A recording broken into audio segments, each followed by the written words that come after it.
Hey everyone, today's video we'll be watching is so you deleted social media, now what? And I just want to understand their perspective and also give my opinion on this. So let's check it out. You probably feel like social media has taken over your entire life. It's sucking dry your childlike joy and creative spark. It's infiltrated into every crevice of your mind. At what point did I pick up my phone and never put it back down again? So 8 you do it, hours you is, do the thing. You finally delete social media. And I well, think one time I now saw what? 10 Here are hours there, 5 so I can't say obstacles you can anything. expect after quitting social media and why it's worth it. Well, expect to reach for your phone.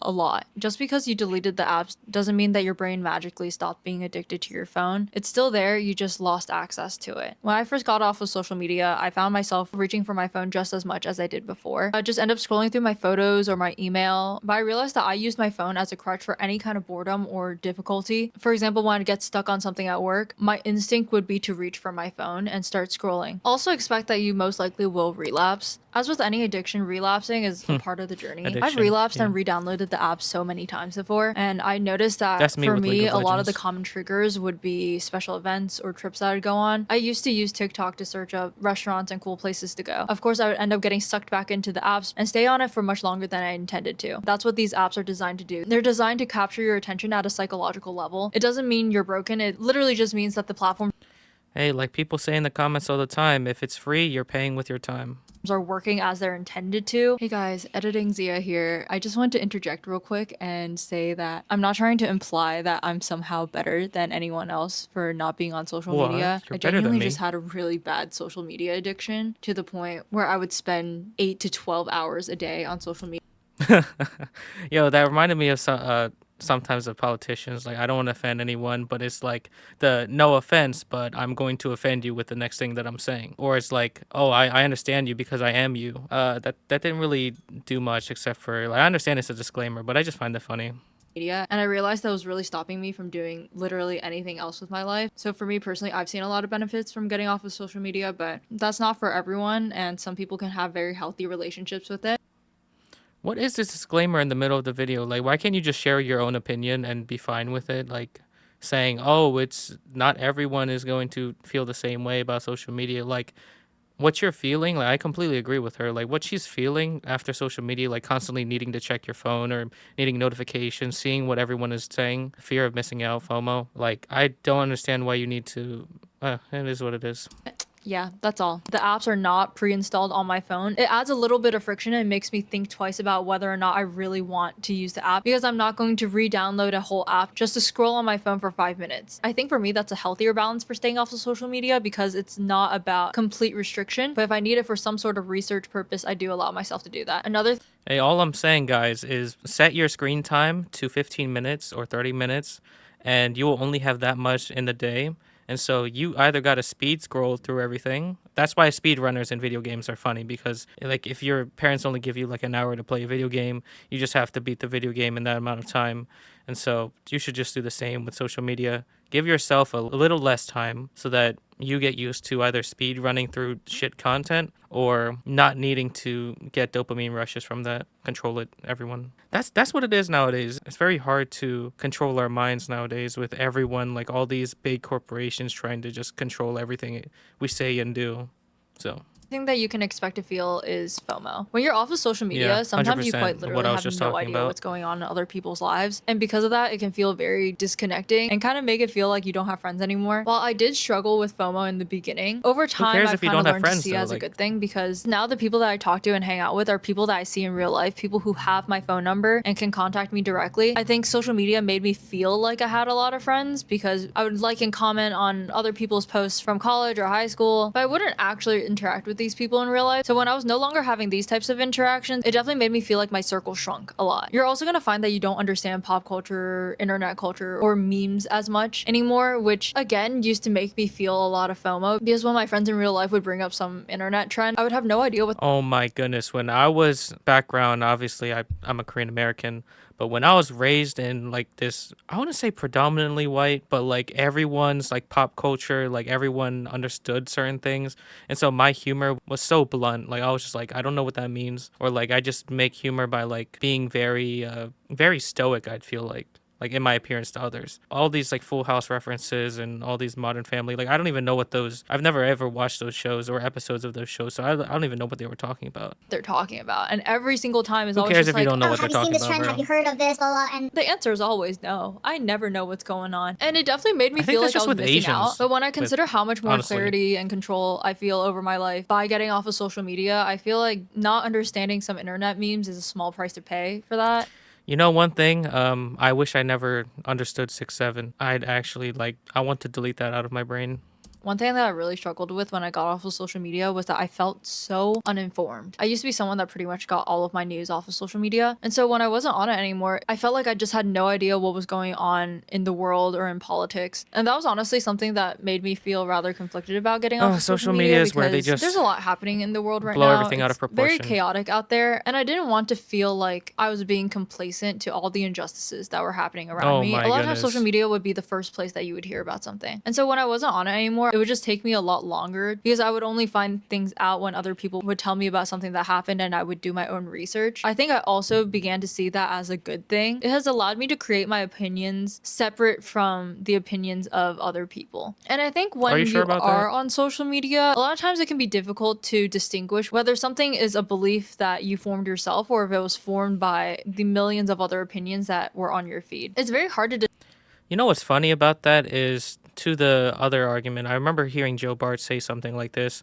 but a lot of our thoughts and opinions, like everything that you ever thought of, is probably already thought of before. And so, who cares if it was part of the millions of people? Like, that just means either you're very shallow in thinking or there's a general consensus for a certain topic. So, distinguish I that wouldn't because a say lot of times what you passively agreeing with everyone, consume millions can of other people is a subconsciously bad thing. affect your beliefs without you really knowing it. And so that was one thing that I was also struggling with when I was using social media. I felt like I kind of became an echo chamber of all the opinions that I heard online. So now even though the trade Yeah, actually, I wanted to add on that I think the bad thing about agreeing with everyone else, though, is just you end up being a people pleaser, and then you start looking towards other people for validation rather than yourself. off is that I don't That's hear the my only news issue, I as think. quickly anymore, and it And one takes of the a only bit more issues. effort to gain information. I do think that's an overall good thing that I'm learning things through my own research rather than through the lens of someone else. I do think that social media can be a contributing factor to why our political landscape is so divisive these days. We do listen to opinions online and end up regurgitating them in our real lives without noticing. And when your TikTok algorithm sees that you engage with The political landscape is such a fucking joke. Like, what have they actually accomplished by doing that besides dividing everyone even more and being very radical in their opinions? a lot of emotionally charged political content is going to give you more of that. And a lot of times it really makes it seem like the world is ending. And even though in some ways that is kind of true, I don't think it's healthy for Okay, you know what? Fair enough. Like, obviously, I don't want to offend anyone. And obviously, when I preface that, it sounds like I'm trying to offend anyone. But I have to first know, like, how long has she used social media for? She's probably one of those that, like, grew up within, like, I have to tread my words carefully. But all I'm trying to say is, just trying to say the world is going to end, like that, like, when you get to that side of the news where you, like, believe everything blowing out of proportion is, like, what kind of way is that to live life? The world has not ended. Like, everyone's been saying that every single year we've been alive, and it still hasn't ended. And also, if the world is going to end, why not enjoy your life to the fullest before it ends? Like, I wouldn't live my life fearing that it's going to end. It's going to end eventually for us anyway. the average person to be taking a constant feed of negativity every day. Not even being uninformed, but being slowly informed is a small price to pay. I did not have to consume all that negativity. The next thing that you can expect is, of course, you are going to be bored. We all know that. To be fair, like, I don't want to be like a cause and effect Andy or believe in positive and negatives, because if you just say, like, stay away from negative information, like a lot of people online, there's a good and negative information too. And it's like the red flags that you see that you should avoid. And so, like, learning those things or learning the bad is also good to understand in the future for the good. Our brains are fried. It's called brain rot for a reason. Our dopamine receptors are fried. Our attention spans are cooked. We quite literally don't know how to be bored as a society anymore. And I think that there's a lot of damage in not allowing a society to be bored, because I think Okay, I actually like that she touched on this topic, because the way she talks, it makes you sound like everyone else is just in panic mode, like everyone has short attention span, our dopamine receptors are cooked, we have no future, and everyone thinks this way. They kind of, like, what am I supposed to take take from that? Like, as another person that's probably similar age to her, like, am I just supposed to accept that and like everything is cooked in life? Like, I can't change my opinion or view on everything because like we already are cooked from brain rot. It's like even if we think a certain way, that doesn't doom us to ultimately inevitably end up a certain way. I think she's talking a lot in absolutes, but me personally, like I kind of find it interesting. Like, I want to see what the comments are saying, and they probably are supporting her. But I just find it funny. She's kind of talking like a Twitter commenter, like my self reflection video.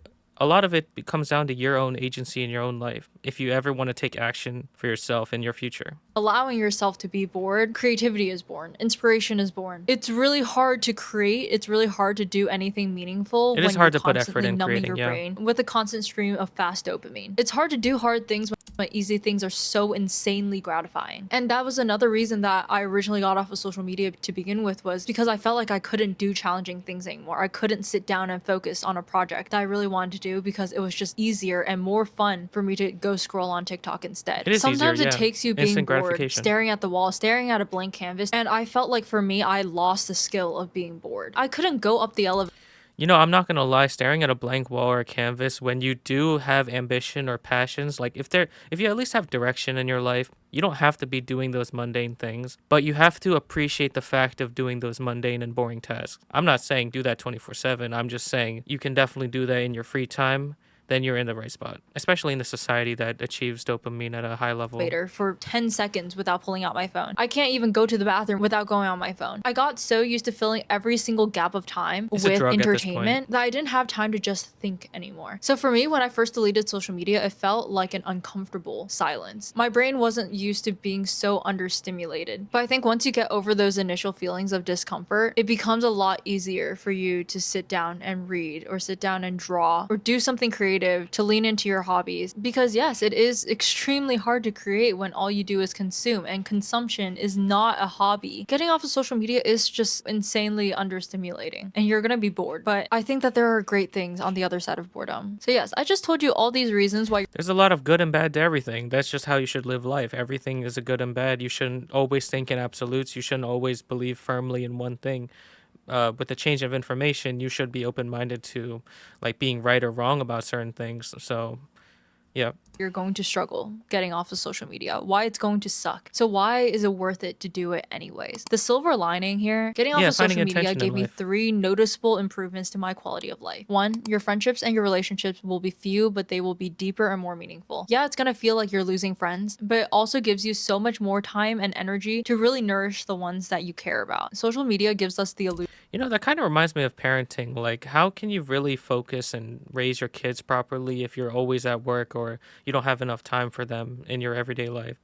And then on top of that, you're doing all these other things. Like, our lives are very complex. Like, someone needs to find a solution to all this, that, like, we even raise the next generation properly, and even parenting becomes even enjoyable. And I'm not saying right now it's not enjoyable, but, like, the amount of effort that a parent has to put in, but also it's a very complex situation, because like how you raised a kid and like the environment that they grow up in, how the parents are handling them and treating them, it makes you really wonder, like, how does anyone have enough time to do something like that, and how can we even properly raise kids to be the future in this day and age? That we're surrounded by people, and yet we still feel so alone. Shutting out that noise allows you to focus on the people who really matter. Number 2, you will find inspiration. Like I said, great things are bred out of boredom. You have to allow yourself to be bored. You have to allow yourself to be understimulated for any creativity to flow. I've personally started passion projects such as this YouTube channel. And last but not least, number 3, you will develop your personal style, taste, opinions, and beliefs. When there's no longer the noise of everyone else, it becomes a lot easier for you to understand what you truly like. Our generation is going through an identity crisis. We so deeply fear the loss of individuality. No wonder LGBTQ and all these identity issues are coming up, because like people don't really understand themselves and they try to find different things that make them unique,